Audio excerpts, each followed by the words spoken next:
ഇപ്പം ഞാനും കണ്ണനും കൂടെ കല്യാണിനെ കൊണ്ടുവരാനായിട്ട് സ്കൂളിലേക്ക് പോകാൻ കേട്ടോ. തൊട്ടടുത്താണ്, ആ ഒരു മതിൽ കാണുന്നില്ലേ, അതിൻ്റെ അപ്പുറത്താണ് സ്കൂള്. പക്ഷേ വളഞ്ഞൊക്കെ പോകണം ഫ്രണ്ടിലേക്ക് എത്തണമെങ്കിൽ. പോകുന്ന വഴിയാണെങ്കിൽ ഭയങ്കര മോശമാണ് കേട്ടോ, ചെളി പിളിയായിട്ടാണ് കിടക്കുന്നത്. വേനൽക്കാലത്ത് കുഴപ്പമില്ല, പക്ഷേ വർഷക്കാലത്ത് നല്ലോണം ചെളിയുന്നുണ്ട്. വണ്ടികൾ ഇങ്ങനെ പോകുന്നത് കാരണം എന്തോ ഭയങ്കര ചെളിയൊക്കെയാണ്.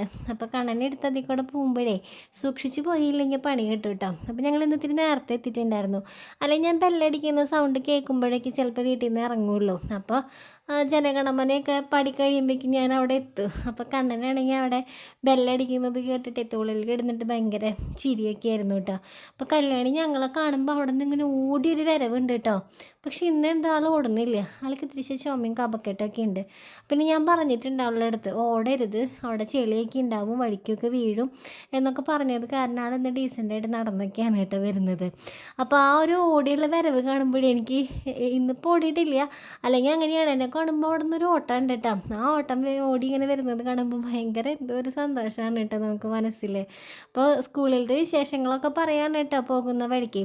അപ്പോൾ അമ്മാമ്മയും അച്ഛനും വന്നപ്പോൾ ഇന്നലെ കിണ്ണത്തപ്പം ഉണ്ടാക്കിക്കൊണ്ട് വന്നിട്ടുണ്ടായിരുന്നു. അപ്പോൾ ഞാനത് ആവി കയറ്റി വെച്ചപ്പോൾ കുഴപ്പമൊന്നും ഉണ്ടായിരുന്നില്ല. അപ്പോൾ വന്നപ്പോൾ തന്നെ എന്താ അബാക്കസിൽ എന്തൊക്കെ ചെയ്യാനുണ്ടെന്നും പറഞ്ഞിട്ട് അത് എഴുതാനിരിക്കുകയായിരുന്നു കേട്ടോ കല്യാണി. കുറച്ച് കഴിയുമ്പോൾ ട്യൂഷന് പോകണം. അപ്പോൾ അത് കഴിഞ്ഞാൽ പിന്നെ അവിടുത്തെ പഠനങ്ങളാണല്ലോ. അപ്പോൾ ഞാൻ പറഞ്ഞു അതൊക്കെ അവിടെ എടുത്ത് വെക്കി, ചായ കുടിക്കാൻ വാന്നൊക്കെ പറഞ്ഞ് രണ്ടാളെയും പിടിച്ചിരുത്തി. അപ്പോൾ കണ്ണനും കല്യാണിക്കും ഭയങ്കര ഇഷ്ടമാണ് കേട്ടോ കിണ്ണത്തപ്പം, ഭയങ്കര ഇഷ്ടമാണ്. അങ്ങനെ രണ്ടാളെയും ഇരുത്തി കിണ്ണത്തപ്പമൊക്കെ കൊടുത്തു. എനിക്ക് ഇഷ്ടമാണ് കേട്ടോ കിണ്ണത്തപ്പം.